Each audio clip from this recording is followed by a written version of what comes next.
to the corner, and there goes Colette crashing to the canvas. Vous avez peut-être la même nationalité, mais vous n'êtes pas égaux. Les humains ne sont pas égaux. Si ça vous dérange, c'est votre problème. Hein? Toi, tu penses que les humains sont égaux. Pourquoi une femme choisit un homme et pas un autre? Tu penses que c'est parce qu'il est beau? Non, c'est parce qu'ils ne sont pas égaux. C'est parce qu'ils ne sont pas égaux. Pourquoi on préfère celui-là, on n'aime pas celui-là? Vous êtes égaux devant le Créateur. Même devant le Créateur, je ne sais pas si vous êtes égaux parce qu'il y a des gens qui sont favorisés, n'est-ce pas? D'après les mêmes écrits que vous lisez. Mais vous avez une influence très importante sur ce que vous devenez dans la vie. Vous savez, dans la vie, le monde vous prend tel que vous vous vendez. C'est un message que j'ai déjà dit dans le passé, je le répéterai encore une fois. Je pense que c'est très important pour ceux qui viennent à peine d'arriver, de se joindre à nous. Même pour ceux qui ont déjà été là depuis longtemps, peut-être vous rappeler un peu qui vous êtes.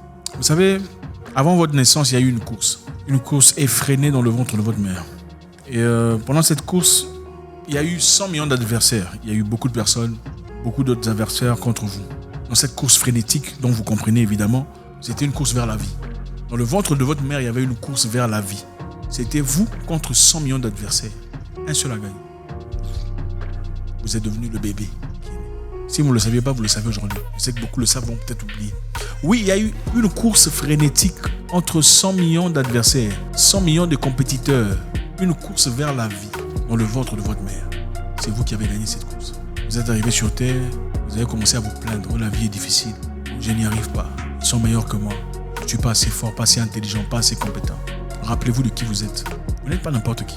Sur 100 millions, vous avez déjà joué au jeu de loto, jeu d'échecs, comment vous appelez ça? Jeu de loto, de l'argent. C'est jeu de loto, non? Hein? Jeu de pari. Combien sont les chances de gagner contre 100 millions de probabilités? Vous avez gagné ça pour devenir l'enfant que vous êtes aujourd'hui. Vous ne pouvez pas venir sur Terre pour commencer à vous plaindre de votre situation de vie. Il faut comprendre qui vous êtes. La première chose, c'est la plus importante. Les gens qui règnent, qui se respectent, les gens qui sont respectés, considérés en société, ne sont pas toujours les plus belles personnes physiquement. Avez-vous remarqué? Les femmes qu'on respecte là, même, regardez même vos influenceuses que vous suivez là, elles ne sont pas les plus belles. Pas du tout. Elles ne sont pas les plus jolies. Elles ne sont pas les plus éloquentes. Elles ne sont pas les plus tout ça. Mais elles ont une chose en commun. Je veux seulement parler des influenceurs parce que je sais que vous aimez les influenceurs. Elles ont une chose en commun. C'est quoi? Elles sont sûres d'elles. D'où vient cette sûreté? Probablement par vous, le fait de les aduler leur accorde encore plus de sûreté. Deuxièmement, parce qu'elles sont sûres d'elles d'abord. Il faut être sûr de soi. Il faut être confident, sûr de sa personnalité, sûr de ses capacités. Et quand vous devenez sûr de vous, les gens commencent à vous voir beau et belle, et fort, et grand, intelligent, extraordinaire. C'est la première des choses. Ne rabaissez jamais votre standard pour accommoder les gens qui sont de loin plus bas que vous. Je ne dis pas ici qu'il faut être arrogant, prétentieux. Non, ce n'est pas ce que je dis. Je dis qu'il ne faut jamais rabaisser ce que vous êtes pour faire plaisir aux gens qui sont plus bas que vous. Ceci se voit chaque jour. Je vous donne un exemple très concret. Vous êtes un performeur, un speaker, vous êtes un musicien, vous êtes un artiste, vous êtes quelqu'un de public. Hein? On vous demande d'aller faire une prestation pour un prix qui n'est pas le vôtre.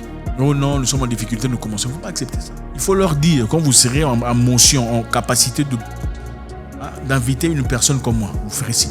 Pour l'instant, cherchez quelqu'un de votre niveau. Ce n'est pas de l'impolitesse ou de la prétention. Ce n'est pas le manque d'humilité. Parce qu'on vous le dira, tu n'es pas humble, il est prétentieux. Non, ce n'est pas votre niveau. Il ne faut pas accepter ce qui n'est pas de votre niveau. Il faut refuser. Un monsieur t'appelle, oh s'il vous plaît, tu refuses. Oh non, tu as des fiers. Non, tu n'as pas de fiers. Il n'est pas de ton niveau. Et ce n'est pas méchant de le dire. Et c'est valide pour les hommes autant que pour les femmes. Il y a des femmes qui ne sont pas de ton niveau. Ça ne te fait pas de toi un macho prétentieux. Non, il y a des femmes qui ne sont pas de ton niveau. Ce n'est pas ton niveau. Chacun son niveau. La vie te donne par rapport à ce que tu demandes, par rapport à ce que tu exhales, par rapport à ce que tu émets. C'est comme un Wi-Fi. Le Wi-Fi du voisin ne peut pas entrer dans ton téléphone s'il n'y a pas de code. Le Wi-Fi du voisin ne peut pas entrer dans ton téléphone si tu n'as pas de code. Il faut avoir un code. Ne diminuez pas votre standard pour accommoder des choses qui sont de loin plus petites que vous. Vous savez, dans la vie, les gens vous critiqueront toujours. Okay? Même les amis. Les gens avec qui tu as parcouru la vie, vous avez été à l'école ensemble, vous avez progressé pendant un moment. C'est bien. Il faut garder des bonnes correspondances avec les gens. Il faut être sympathique avec les gens. Mais à un moment donné, on évolue. Ceux qui n'évoluent pas, ce n'est pas de votre faute. Ce n'est pas de votre responsabilité qu'ils n'ont pas évolué. Ils sont restés au même endroit. Ce n'est pas de votre faute. Ce n'est pas de votre faute qu'ils se sentent plus petits que vous. Le fait de se sentir plus petit que vous ne veut pas dire que vous vous sentez plus grand que eux. Le fait que eux se sentent plus petits que vous ne veut pas dire que toi, tu as dit que tu es plus grand que eux. Non, c'est eux qui se sentent plus petits. Alors, qu'est-ce qu'il faut faire? Rejeter qui vous êtes? Oublier votre identité? Vous retourner de votre avenir parce qu'il faut accommoder des gens qui sont plus petits ou plus loin derrière? Non. Ça ne vous rend pas quelqu'un de méchant ou de mauvais parce que vous choisissez d'être ce que vous êtes. Chacun a sa destinée. On vous offre quelque chose qui ne vaut pas votre temps. N'acceptez pas ça pour des bêtises. Bon, évidemment, il y a des exceptions. Vous traversez un moment particulièrement difficile il n'y a pas d'argent, l'enfant est malade, la femme n'est pas bien, vous avez besoin d'argent. Faites le travail, gagnez cet argent, décomptez la situation. Faites-la peut-être 2 fois, 3 fois. Au moment opportun, taillez-vous. C'est ça la vie. Si vous continuez à vivre dans ces conditions-là, regardez, il y a longtemps, je travaillais comme agent de sécurité. Et on était à plusieurs jeunes. Ce que j'ai remarqué, c'est que pendant nos discussions, tu verras toute personne qui essayait de dire « moi, je veux arrêter le travail de sécurité ». On le piétinait psychologiquement. Oh, comment ça se fait que tu veux partir? Toi, tu te prends pour qui? Reste ici, tu vas perdre ton boulot pour rien. Tu vas aller chercher quel boulot? Ici, on ne prend pas les étrangers. Toi, tu veux quitter pour... On va le décourager. On va faire tout ce qu'on veut. Tout ce qu'il y a de possible pour le décourager, pour pas qu'il parte. Ok, peut-être que tu as une destinée beaucoup plus grande que celle-là. Peut-être que ton avenir a été écrit de manière frénétique, emphatique. Peut-être que tu es quelqu'un de plus grand que ça. Mais ceux qui sont petits d'esprit vont te forcer à rester là où tu es. Ah, tu vois, la vie est comme ça, il faut seulement accepter. Tu sais, les hommes parfaits n'existent pas. De toute façon, c'est vrai, lui, il est vraiment... Non, ce n'est pas ton standard. Les gens, dans leur standard, voudront te faire accepter, toi, leur standard. Ce n'est pas ton standard. On peut être amis, mais on n'est pas partis du même standard. Je vais répéter ça. On peut être amis, mais on n'est pas dans les mêmes standards. On n'est pas dans la même classe. Mais on est amis. L'amitié n'a rien à voir avec le standard de vie, le standard de personnalité, la classe et le niveau. Absolument pas. Tu peux être ami à un huissier, à un charpentier, avec tout le respect, sans nécessairement manger dans les mêmes genres, accepter les mêmes plats, les mêmes boissons. C'est ça. Non, ce n'est pas de la prétention. La prétention, c'est quand tu commences à en faire de trop, de manière fiévreuse, et ça commence à déranger les gens. Mais si c'est ton standard, ce n'est pas de la prétention. Si tu dis que tu es grand et que tu es vraiment grand, ce n'est pas de la prétention. Si tu dis que tu as ton argent et que tu as vraiment ton argent, est-ce que c'est de la prétention? Non. Tu as ta voiture, tu sors avec ça, on dit que c'est la prétention. Non, c'est ta voiture à toi. C'est normal. C'est comme une personne qui sort avec son caleçon ou sa culotte, c'est à lui. Ce n'est pas de la prétention. Évidemment, il y a des gens qui n'ont pas des caleçons et des culottes ou de chemises. On ne s'en plaint pas, on n'en fait pas une histoire. Tu sors ton histoire de ta montre chère. Oh, c'est de la prétention. Non, ce n'est pas de la prétention, c'est mon standard. Quand toi, tu sors avec tes mèches de 15 francs, est-ce qu'on te dit que c'est la prétention? Non, il y a des gens qui n'ont pas des mèches de 15 francs. Il y a des pauvres au village qui n'ont pas l'argent pour ça. N'oubliez pas votre standard. Votre standard vous établit en réalité. C'est vous qui établissez qui vous êtes. Refusez d'être abaissé. Oh non, tu sais, ici, on fait ça avec tout le monde. Non, tu n'es pas tout le monde. Faites ça avec les autres là-bas, pas chez moi. Payez-le comme vous leur payez leur argent là. Moi, je ne vais pas accepter ça. Évidemment, encore une fois, intelligemment. Il y a des gens auprès de qui il faut se rabaisser pendant un temps pour recevoir de la connaissance, de l'intelligence, de la capacité. Il y a même des boulots qu'on fait gratos. Pourquoi? Parce que vous gagnez plus que l'argent. Vous gagnez de la connaissance, de l'intelligence. Moi, ça m'est arrivé à plusieurs reprises. En proximité, on gagne beaucoup de choses. Mais ce ne sont pas des choses qu'on fait pour toujours. Ce sont des choses qu'on fait temporairement pour évoluer et progresser. Le standard doit rester. Oh, tu veux te montrer? Oui, c'est parce que toi, tu n'as pas, que ça te dérange. Oh, ceux qui ont de l'argent, les plus grands, ils ne font pas ça. Non, ça, c'est leur problème. Je m'en fous. Chacun sa vie. Je ne suis pas né avec eux. Vivez votre vie, que personne ne vous empêche de respirer, de glower. Personne dans la vie. C'est votre vie. Votre attitude décrit ce que vous vivez. Et regardez, si vous commencez aujourd'hui à dire, moi, je veux commencer à rouler dans une range, vous le pensez vraiment fermement. Dans très peu de temps, vous roulez dans une range. N'écoutez pas ces personnes qui vous disent, oh non, ce n'est pas possible, tu vois, tu veux commencer à te prostituer. Toi aussi, tu veux commencer à... Non, ça, c'est leur standard. Ce n'est pas le tien. Chacun sa vie. Quelqu'un vient de me rappeler ici, d'ailleurs, il y a très longtemps.